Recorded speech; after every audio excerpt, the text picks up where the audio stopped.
বিষ্ণু ইসলাম বলেন আজাবান লি আমরিল মুমিন, আজাবান লি আমরিল মুমিন, মুমিনের বিষয়টা খুবই মজাদার, আশ্চর্যজনক।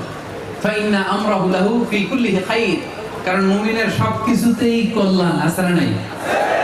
আমরা সুখে থাকলেও লাভ, দুঃখে থাকলেও লাভ। অনেকে বলবে হুজুর সুখে থাকলে লাভ বলতাম, দুঃখে থাকলে কি লাভ?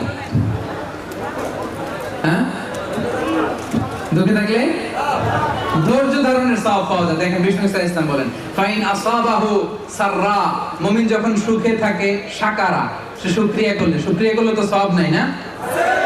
হ্যাঁ, লাইন শাকারতুম লা আযীদান্নাকুম, শুকরিয়া করলে বাড়াই দিব, শুকরিয়া করলে অনেক সওয়াব। তাহলে মুমিন যখন সুখে থাকে তখন সে কি করে? শুকরিয়া করলে সওয়াব আছে না নাই? ওয়া ইন আসাবাহু দাররাউ, মুমিন যখন দুঃখে থাকে সবারা, ধৈর্য ধারণ করে, ধৈর্য তো আর সওয়াব নাই। হ্যাঁ,